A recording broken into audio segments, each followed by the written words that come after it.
भाऊचा धक्का झाल्यापासून रितेश भाऊंना खूप जास्त ट्रोल करत आहेत लोकांनी रितेश भाऊंच्या होस्टिंगवरती प्रश्नचिन्ह निर्माण केला आहे।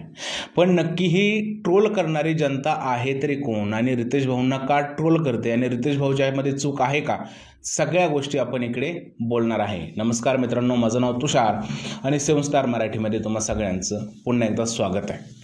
तर मित्रांनो, काय झालं, शनिवारचा जो भाग होता भाऊचा धक्का, त्यावेळेस लोकांना असं वाटलं की रितेश भाऊ जे आहेत ती शाळा घेतात, ज्यावेळेस ते शाळा घेत असतात त्यावेळेस ए टीम त्यांची रिस्पेक्ट करत नाही। त्यानंतर रविवारचा भाग प्रदर्शित झाला, त्यामध्ये लोकांचं असं म्हणणं आहे की बी टीमला जे आहे ते रितेश भाऊकडून टार्गेट करण्यात आलं आणि अभिजितला अंकिताची चुगली दाखवून आणि अंकिताला टार्गेट करून हे काय बरोबर नाही केलं, त्यामुळे ते रितेश भाऊला ट्रोल करत आहेत। आता बऱ्याच लोकांनी ही मागणी केली आहे की रितेश भाऊंना हे जमणार नाहीये, महेश मांजरेकर सरांना परत आणा।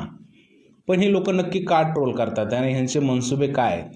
तर मित्रांनो, मला असं वाटतं की रितेश भाऊ त्यांचं जे काम आहे ते 100% पार पाडत आहेत। राहिली गोष्ट, रविवारी जो भाग टेलिकास्ट झाला त्यामध्ये जे बी टीमला टार्गेट करण्यात आलं ते रितेश भाऊंच्या हातात नसतं। रितेश भाऊंना जी स्क्रिप्ट मिळते ती स्क्रिप्ट जी आहे ते तिकडे दाखवण्याचा प्रयत्न रितेश भाऊ करत असतात, त्यामुळे रितेश भाऊला ट्रोल करून काहीसुद्धा गोष्ट मिळणार नाही, ही गोष्ट तर तुम्हाला समजली असेल।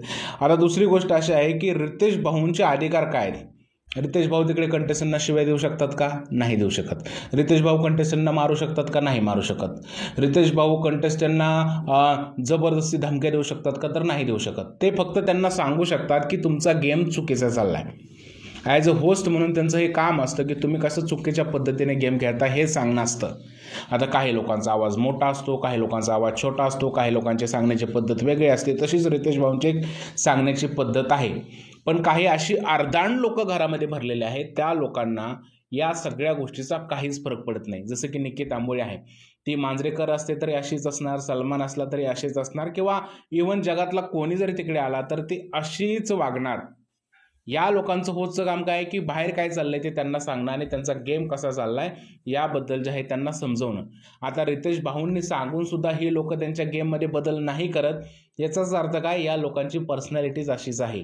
या लोकांना अशीच भांडणं करायला आवडतात, या लोकांना असंच अनफेअर गेम खेळायला आवडतं, त्यामध्ये रितेश भाऊ काहीच करणार नाही। आता रितेश भाऊ काय करणार नाही म्हटल्यावरती नक्की कोण करू शकतं? तर यामध्ये करू शकते जनता। ज्यावेळेस हे लोक नॉमिनेशनमध्ये जातील त्यावेळेस त्याला वोटिंग कमी करा आणि त्यांना घराच्या बाहेर काढायचा प्रयत्न करा, हे तुमच्या हातात आहे। रितेश भाऊ खूप चांगल्या पद्धतीने होस्ट करत आहेत, सगळे मुद्दे कव्हर करत आहेत, तुम्ही एकही मुद्दा रितेश भाऊंकडून सुटलाय असं वाटत नाहीये। आता काय गोष्टी थोड्याशा 19-20 होत असतात आणि बी टीमला सुद्धा जागा करणं खूप जास्त इम्पॉर्टंट होतं, म्हणून बी टीममध्ये थोडासा त्यांनी आग लावायचा प्रयत्न केला, कारण बी टीमच्या लोकांना पण हे कळलं पाहिजे की आपण जागा व्हायला पाहिजे, पब्लिक सगळं बाहेर बघत आहे।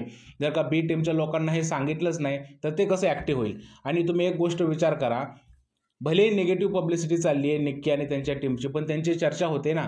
आता बी टीमचं जर का रितेश भाऊंनी नावच नाही घेतलं किंवा त्यांच्या टीमचं काही सांगितलंच नाही तर त्यांची चर्चा पण होणार नाही, तर त्यामुळे बी टीमचंच नुकसान आहे। त्यामुळे रितेश भाऊंनी काहीसुद्धा चुकीचं केलं नाहीये असं मला तरी वाटत आहे।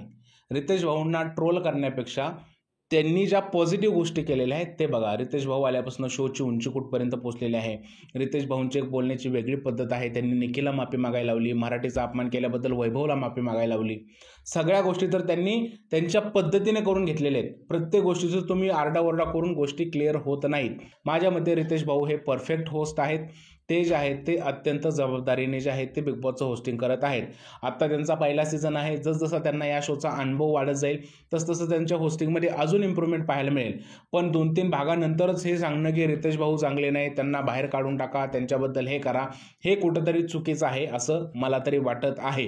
त्यामुळे रितेश भाऊंना ट्रोल करणारे जे मंडळ आहे त्यांना एक विनंती आहे की भावांनो, माणूस खूप मोठा आहे, चांगल्या पद्धतीने काम करतोय, त्याला शांत पद्धतीने काम करू द्या, उगाच तुम्ही तुमची डोकी घालू नका त्याच्यामध्ये। मला असं वाटतं की थोडंसं जे आहे ना, काही गोष्टी कराव्या लागतात, तिकडे स्क्रिप्ट दिलेली असते, त्या गोष्टीनुसार गोष्टी कराव्या लागत असतात। तर प्लीज तुम्ही, हा एक शो आहे आणि त्या शोला शो सारखंच बघा, विनाकारण ट्रोल करू नका असं मला वाटत आहे। कारण रितेश भाऊ तिकडे जाऊन कोणाला मारू तर शकत नाही, कोणाला धमक्या तर देऊ शकत नाही, रितेश भाऊ फक्त त्यांना सांगू शकतो। जर का रितेश भाऊचं ऐकत नाही तर ही लोक दांडरट आहेत, यांची पर्सनॅलिटीज अशी आहे, हे तुम्ही समजून चाला। मला एवढंच बोलायचं होतं. तुमचं काय म्हणणं आहे या सगळ्या प्रकरणाबद्दल? खरंच रितेश भाऊचं होस्टिंग तुम्हाला आवडत नाही आहे का? किंवा रितेश भाऊ खरंच ए टीमला काय बोलत नाहीत का? सगळ्या गोष्टी मला ज्या आहेत त्या कमेंट सेक्शनमध्ये सांगा. जर हा व्हिडिओ आवडला असेल त्याला लाईक करा, शेअर करा, चॅनलला सबस्क्राईब करायला विसरू नका. भेटूया पुढच्या व्हिडिओमध्ये. तोपर्यंत भारत माता की जय.